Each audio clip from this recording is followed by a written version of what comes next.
Maintenant, comment tracer un diagramme d'énergie potentielle en fonction d'un problème qui vous a été donné? Donc ici, je vais faire l'exercice page 371, numéro 15. En gros, ça parle de chimie atmosphérique, comme quoi que l'ozone peut se combiner à un atome d'oxygène pour donner deux molécules d'oxygène, de dioxygène, l'oxygène gazeux qu'on connaît.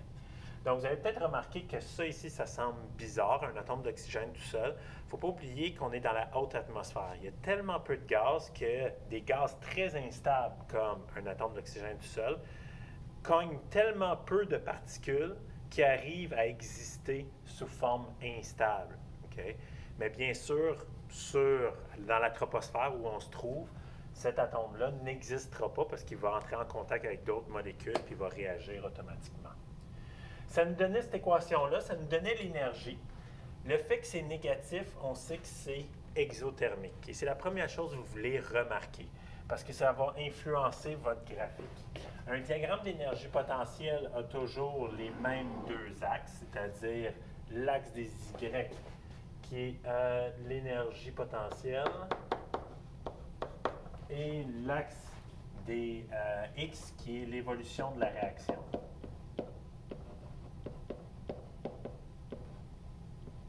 RXN pour dire réaction. Le fait que c'est exothermique me dit que les réactifs sont plus hauts que les produits. Donc, je dois perdre cette quantité-là d'énergie lorsque je vais former les produits. Donc, je sais tout de suite que l'énergie, la différence qu'il y a entre les deux ici, va correspondre à moins 392 kJ. Ici, faire attention à la longueur de vos flèches. Il faut qu'elle commence à la ligne puis elle finit vis-à-vis cette ligne-là ici. Ce sont des vecteurs et la longueur est importante. Ensuite, quoi d'autre qu'on a comme information? On a l'énergie d'activation directe. L'énergie d'activation directe, c'est la bosse que doivent monter mes réactifs avant de se transformer en produit. Ici, 19, c'est très petit par rapport à 392. Donc, j'aimerais ça voir des proportions ici dans votre schéma. Donc, ça veut dire qu'on a juste besoin de monter 19, donc il n'y a pas beaucoup. Et ça va être ce qu'on appelle la coordonnée de réaction. Donc, ça l'a monté un petit peu pour atteindre l'état de transition qu'on va identifier. Et ça l'a redescendu pour former les produits. Nos réactifs, maintenant, on peut les écrire. Ça, c'est nos réactifs. Et ça, c'est nos produits. Maintenant, on peut ajouter notre flèche de l'énergie d'activation directe. L'énergie d'activation directe, c'est la différence entre l'état de transition et les réactifs. Donc, je vais l'identifier. Ça, c'est mon énergie d'activation directe. Dans la question, il vous demande également d'identifier l'énergie d'activation inverse. Donc, on sait que ça va être ça ici. Il y en a qui sont capables de voir les vecteurs ici puis de voir tout de suite que si je veux savoir la longueur de cette flèche-là ici, bien, tout ce que j'ai besoin de faire, c'est additionner celle-là avec l'inverse de celle-là ici. Donc, énergie d'activation directe moins enthalpie de réaction.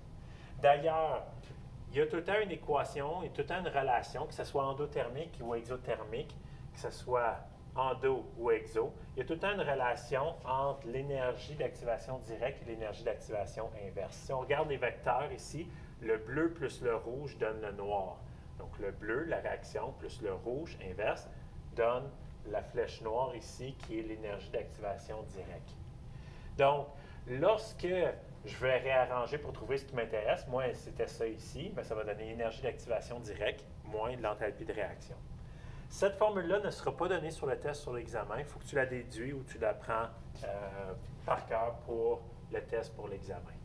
Donc ici, si je fais ce calcul-là ici, j'ai mes valeurs, moins 392, donc moins 392 kJ avec 19 kJ, ça va me donner mon énergie d'activation inverse qui va se trouver à être 411 kJ. Donc, je vais rajouter ça ici. cette grandeur-là ici, mon énergie d'activation inverse est de 411 kJ. Ensuite, si, la question ne demandait pas, mais si la question demande de quoi aurait l'air le complexe activé? Le complexe activé, c'est de quoi a l'air la molécule à l'état de transition, donc dans le milieu ici. Donc, pour arriver à faire ça, moi, ce que je te suggère, c'est de placer les réactifs de façon à ce que les réactifs et les produits ont les atomes placés au même endroit. Donc, ça, ce sont nos réactifs. Et nos produits, on forme deux molécules d'oxygène.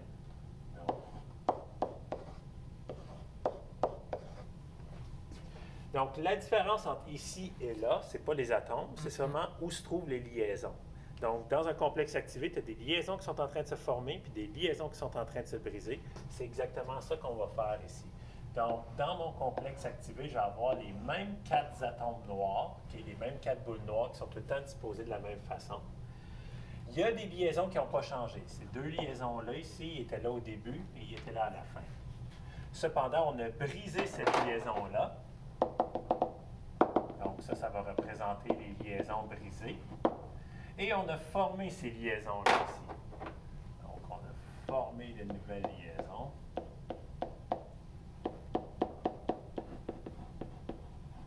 Donc, c'est de ça qu'aurait l'air mon complexe activé. Une molécule où est-ce qu'il y a des liaisons en train de se briser et des liaisons en train de se former. Si maintenant, on retourne au deuxième exemple, c'était très semblable, sauf que c'était endothermique. Et ils nous ont donné, encore une fois, l'énergie d'activation directe. Donc, le problème va être tout à fait identique, sauf que la différence, c'est que là, maintenant, mes réactifs vont être plus bas que les produits.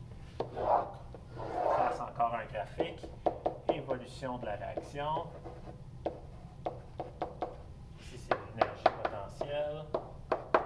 Nos réactifs sont plus bas que nos produits. Et on sait que la différence entre les deux, c'est mon énergie. Ici, l'énergie était écrite dans la réaction, mais parce qu'elle est du côté des réactifs, on pourrait dire que cette énergie-là, ça va être positif parce que c'est endothermique. Donc, c'est pour ça que c'est une flèche vers le haut.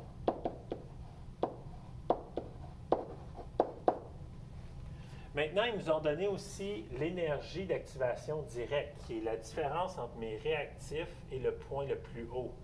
58, c'est pas beaucoup plus grand que 55. Donc ici, mon énergie d'activation directe ne devrait pas être beaucoup plus grande que mon énergie d'activation inverse.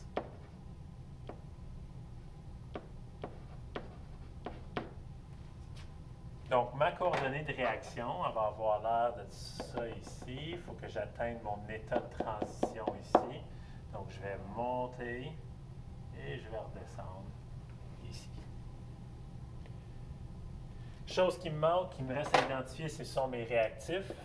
Donc, le tétroxyde de diazote ici et les deux molécules de dioxyde d'azote ici. Il me reste aussi à ajouter l'énergie d'activation inverse. L'énergie d'activation inverse ici va être ça ici. Ça devrait être très petit, donc tu peux vérifier si ta réponse est logique. Et je vais utiliser la même formule que ça ici. Direct moins enthalpie.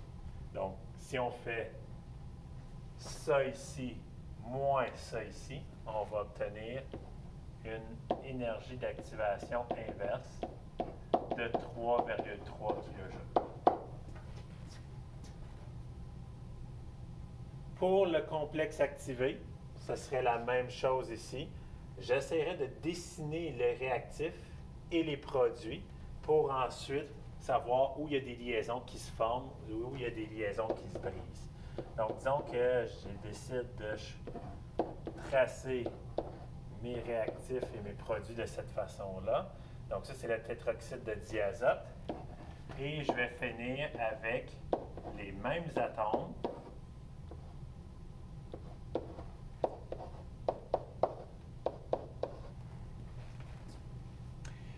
les mêmes atomes, mais des liaisons différentes.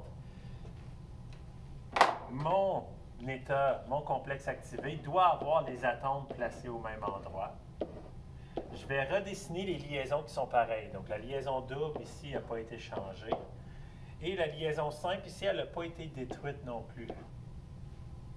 Ce qui a été détruit, c'est la liaison entre les deux ici. Et ce qui a été formé, c'est la deuxième liaison ici.